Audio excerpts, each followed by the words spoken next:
I'm back.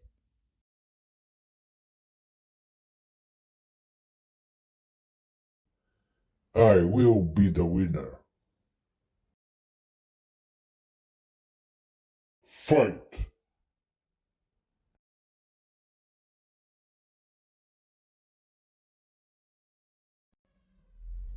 Saudações.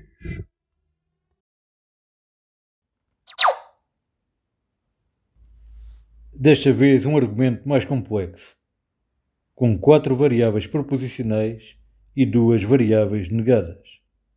Temos 2 premissas e uma conclusão. A primeira premissa, uma proposição composta representada pela fórmula se P, então Q e R. Como podemos observar, esta fórmula contém a subfórmula Q e R e é formada pelas fórmulas atómicas P, Q, R, pelos conectivos lógicos I e pelo conectivo lógico se, então. Contém ainda parênteses duplos, facilitando a compreensão da mesma.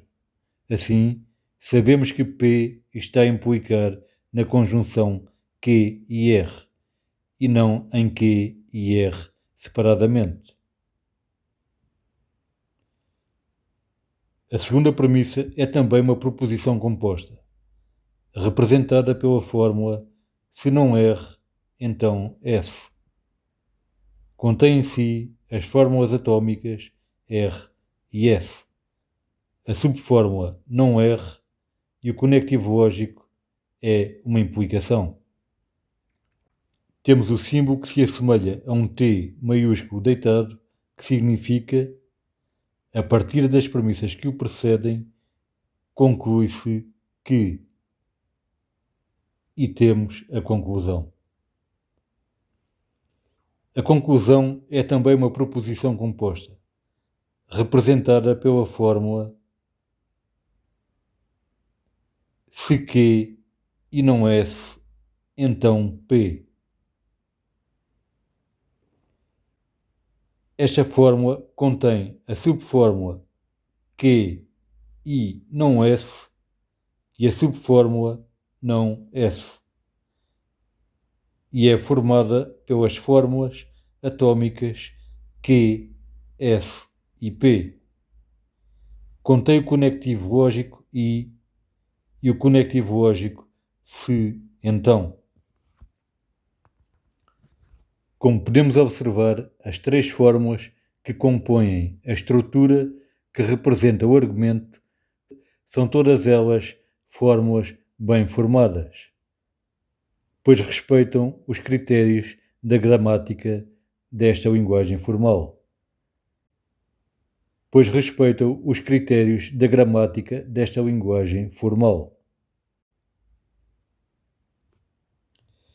Vamos então iniciar a construção da tabela de verdade. Sabemos que estamos sujeitos a um sistema de valoração binário, com 2 possibilidades de atribuição, verdadeiro, falso. Portanto, se tivermos uma variável, temos 2 linhas, uma linha para o valor verdadeiro, outra linha para o valor falso.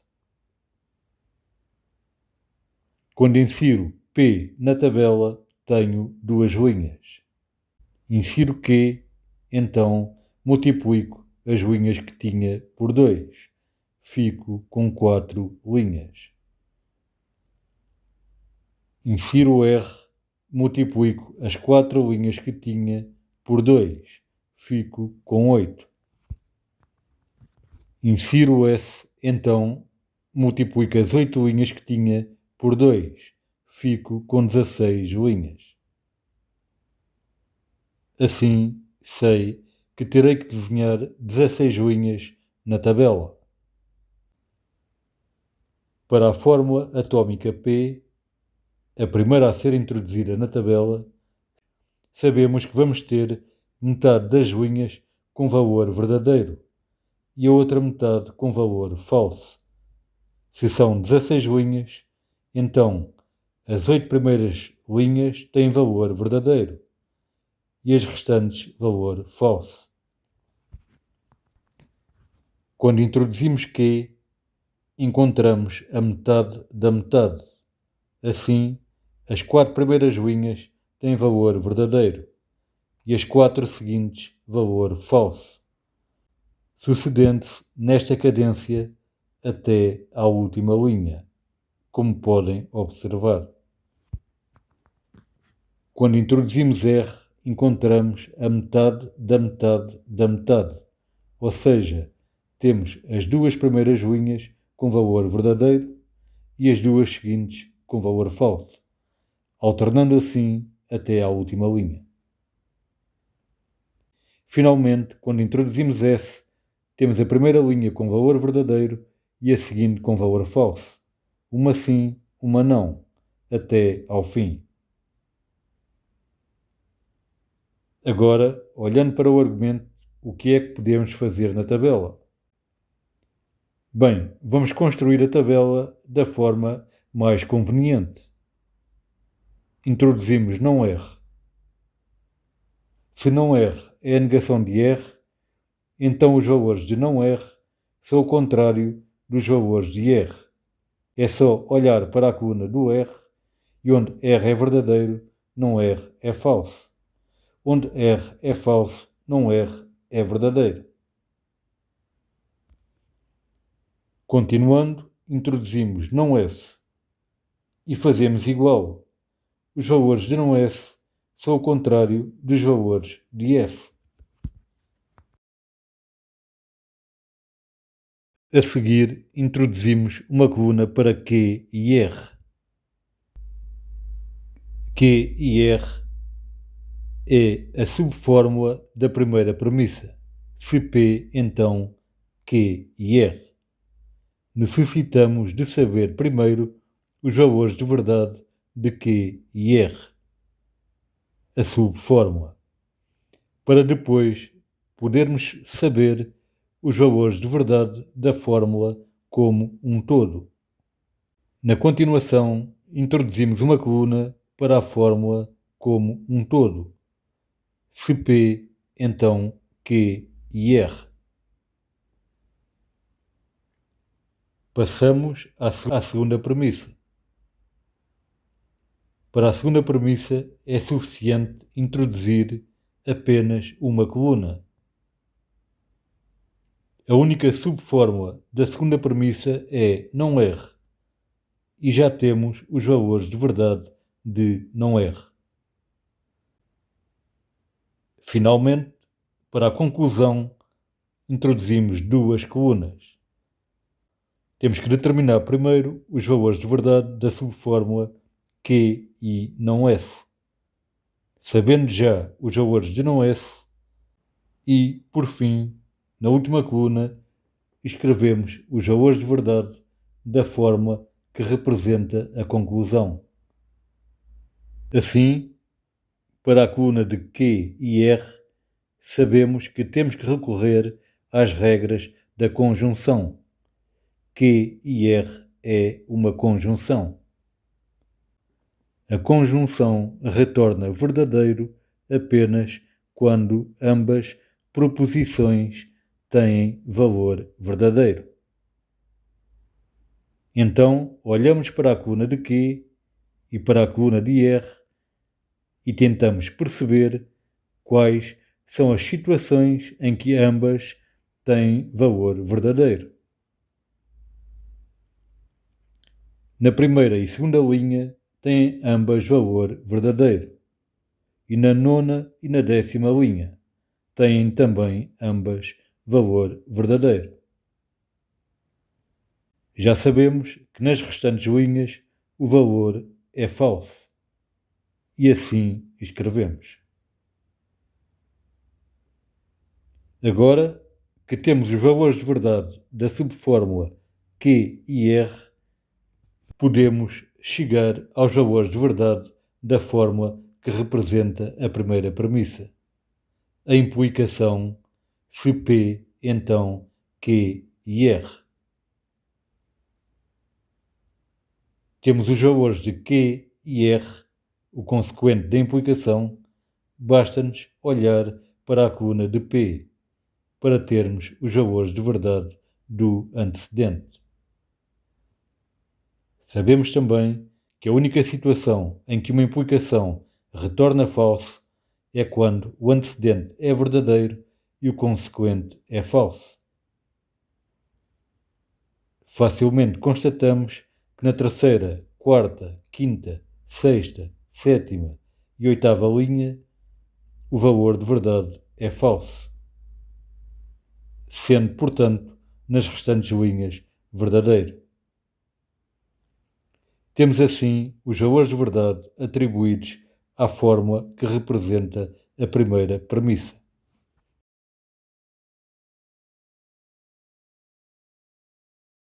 Para completar a coluna correspondente à segunda premissa, a fórmula se não R, então S, basta-nos observar a coluna de não R e a coluna de S.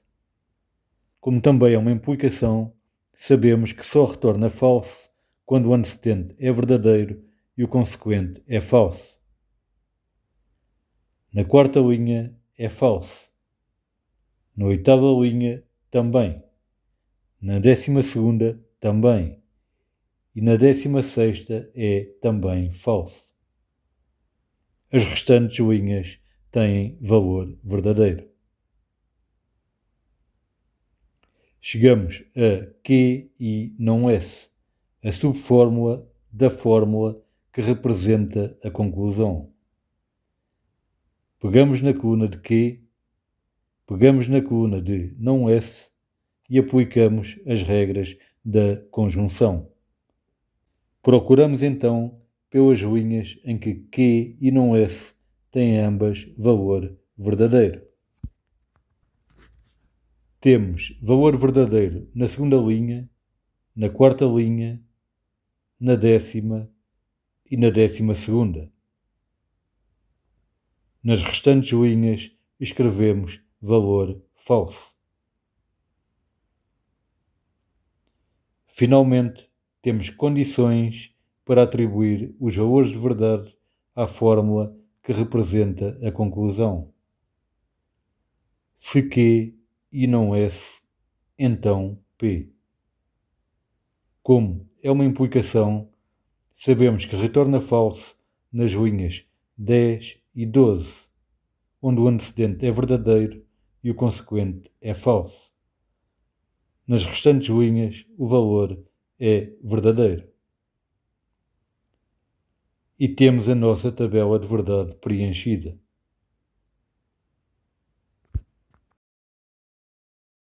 Round 2. Round 2. No vídeo de hoje, vamos analisar os argumentos ou raciocínios. Quando raciocinamos, há uma forma correta de o fazer. Em tal e tal situação, agi de certa forma. Se tivesse analisado melhor os factos e as circunstâncias, teria agido melhor. Da próxima vez, quando me deparar com uma situação semelhante, já sei qual é o melhor procedimento. Nós agimos melhor quando raciocinamos. Contudo, os raciocínios podem ser incorretos ou errados. A lógica permite determinar a forma dos bons raciocínios, dos bons argumentos, e detecta os raciocínios mal formulados. Como veremos já a seguir no vídeo de hoje, independentemente do valor real do conteúdo das proposições, a lógica preocupa-se com a forma dos argumentos. Ou seja, se raciocinar desta e desta forma, estou a raciocinar bem. A lógica proposicional é um suceder dinâmico de hipóteses, que ora se validam, ora se descartam. Se adequam às matrizes que definem o que é um bom raciocínio, então cada hipótese passa a ocupar o lugar respectivo na estrutura do argumento validado. A lógica como ciência importa saber qual foi a forma como desenvolvemos determinado raciocínio e se essa forma tem caráter universal, se pode ser utilizada em outras situações, com outros conteúdos. Se conseguimos determinar a forma ou as formas corretas de raciocinar, independentemente dos conteúdos, válidas universalmente, então temos a ciência do raciocínio, temos a lógica. Como já referimos, para compreender a lógica e evoluir nessa compreensão, é de extrema relevância a clarificação da terminologia. Assim, e muito rapidamente, podemos usar o termo argumento e o termo raciocínio como sinónimos. Dizemos que há argumentos categóricos e dizemos que há argumentos hipotéticos. De facto, há, mas certamente que o estudante ouviu muito mais vezes a expressão silogismo categórico e a expressão silogismo hipotético. A explicação é muito simples. Quando temos duas premissas e uma conclusão, temos um silogismo. Se tivermos 3 ou mais premissas e uma conclusão, temos um argumento ou raciocínio. Note-se que a conclusão é sempre só uma. O termo silogismo surge muitas vezes porque na lógica proposicional temos uma regra de inferência denominada silogismo hipotético. Portanto, com duas premissas, uma conclusão. Round 3. Round 3. Na lógica proposicional, lidamos com argumentos e silogismos hipotéticos. Na lógica de primeira ordem, lidamos com argumentos categóricos.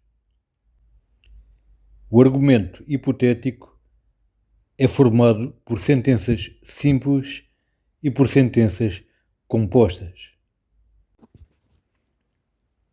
Os argumentos categóricos são formados por sentenças simples, sem conectivos. Sentenças que utilizam quantificadores. Os quantificadores são expressos pelas palavras todos, nenhum, alguns.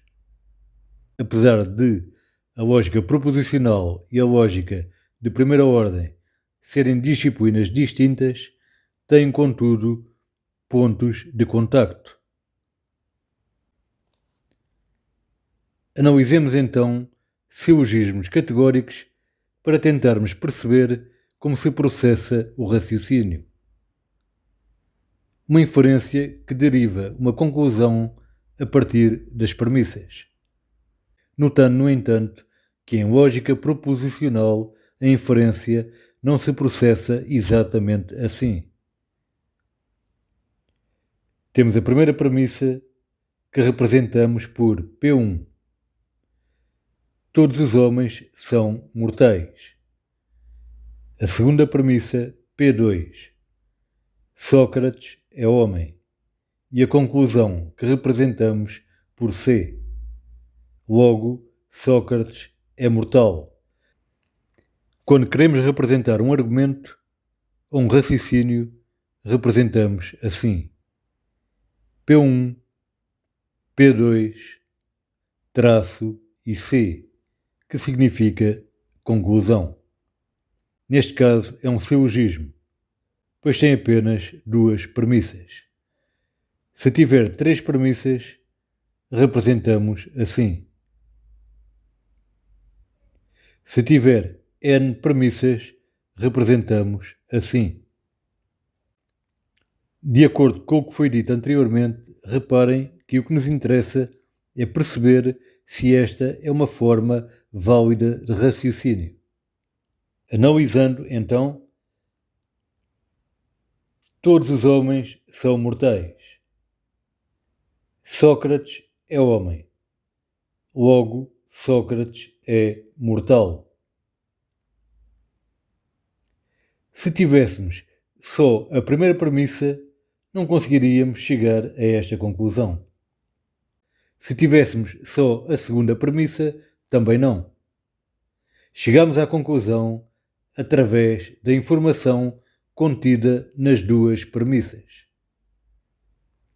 Aproveitamos a informação contida nas duas premissas, combinamos a informação contida nas duas premissas de forma a produzir uma conclusão, uma terceira sentença que delas decorre, que de ambas se deriva. Assim podemos dizer que a conclusão decorre das premissas. A conclusão é o resultado da articulação da informação contida em ambas premissas. Se tivéssemos todos os homens são mortais, Sócrates é homem, logo Sócrates não é mortal, teríamos a conclusão a contradizer o que é declarado nas premissas. Teríamos um argumento inválido. Uma situação em que as premissas são ambas verdadeiras e a conclusão é falsa. Analisemos então outro silogismo, exatamente com a mesma forma. Primeira premissa: todas as baleias são mamíferos. Segunda premissa: Moby Dick é uma baleia. Conclusão: logo, Moby Dick é um mamífero. A estrutura básica de ambos os silogismos é a mesma. Se substituirmos homens por baleias, mortais por mamíferos, Sócrates por Moby Dick. O raciocínio foi exatamente o mesmo nos dois silogismos. De uma generalização, encontramos um caso particular e estendemos a generalização ao caso particular. Não sendo propriamente assunto da lógica proposicional, mas de um silogismo deste tipo, dizemos que é um silogismo da primeira figura, querendo com isto dizer que este silogismo tem esta forma específica. Analisando, todos os homens são mortais. Estamos a dizer que todos os homens estão contidos no conjunto dos mortais. Obviamente que o conjunto dos mortais não abarca só o conjunto dos homens. Abarca também o conjunto dos gatos, dos pássaros, dos cães. Enfim, de todos os seres mortais. Assim como o conjunto dos mamíferos não abarca só as baleias, mas também todos os outros animais mamíferos. Mas no nosso silogismo, o que estamos a dizer é que todos os homens são mortais, ou seja, o conjunto de todos os homens está contido no conjunto dos mortais.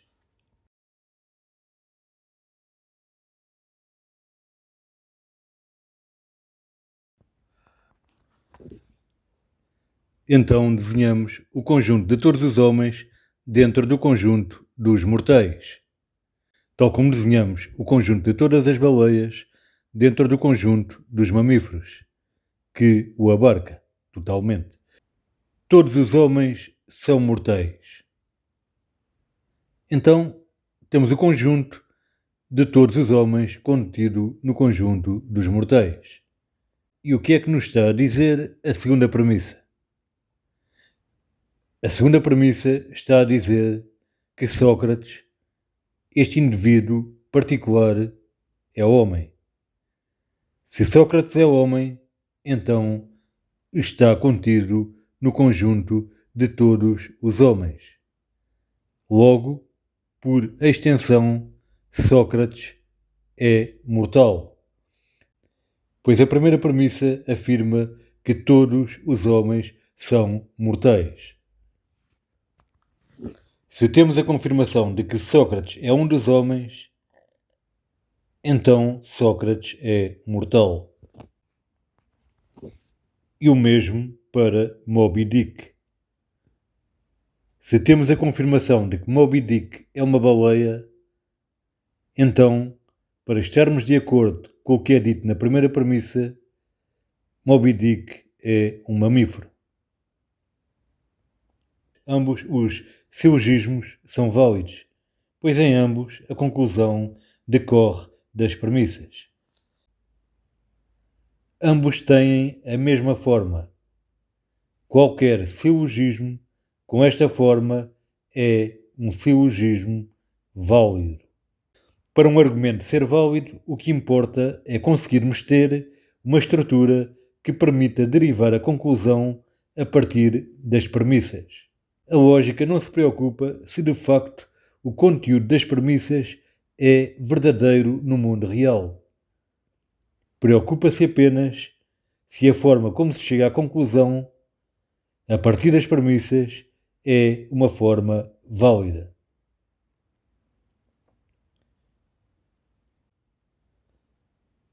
O que diriam deste silogismo?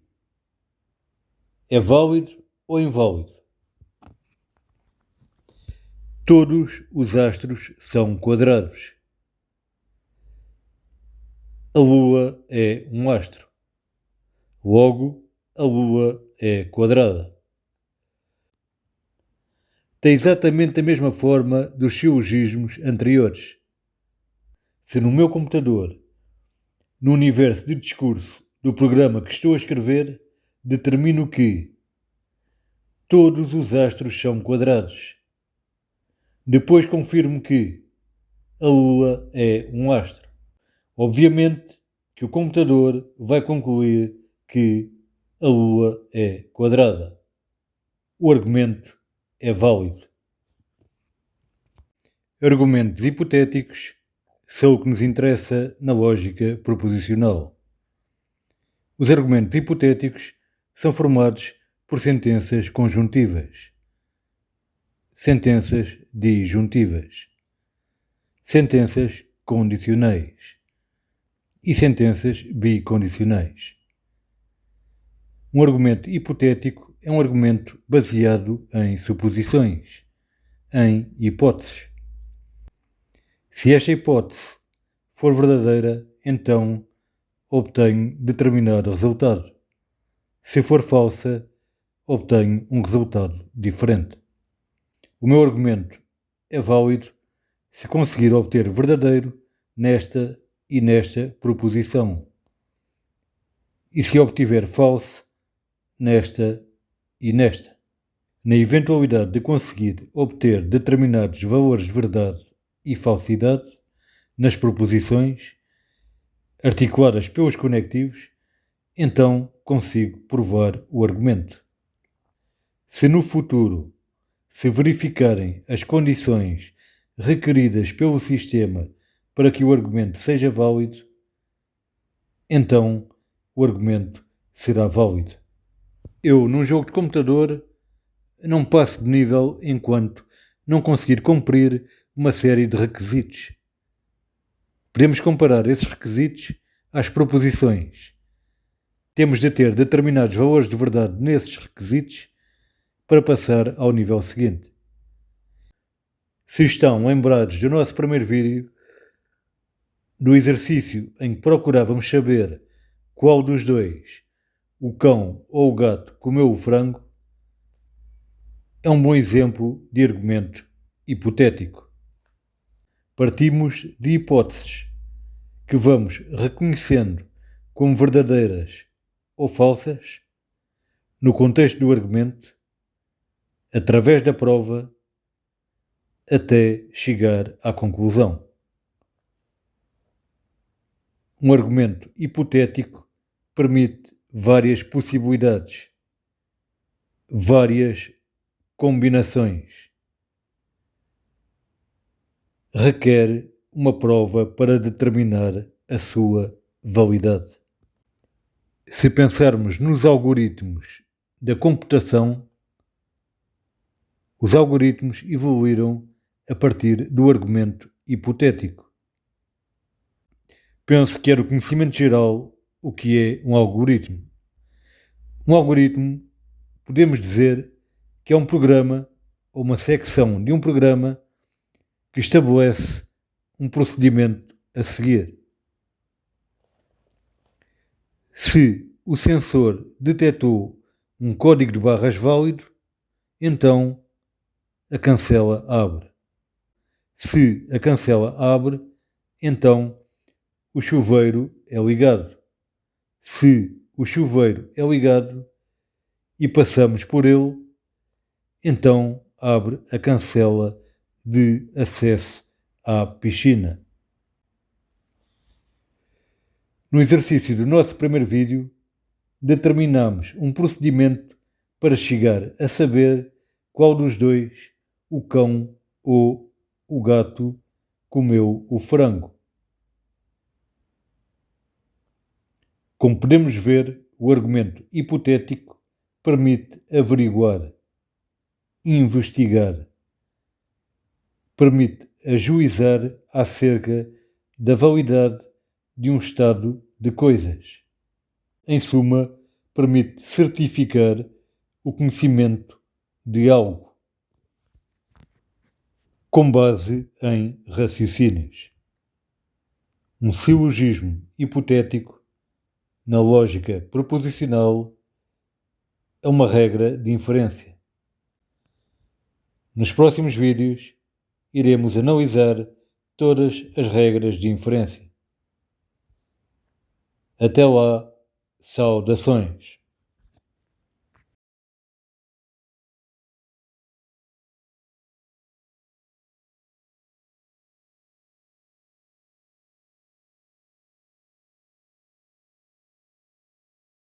You win.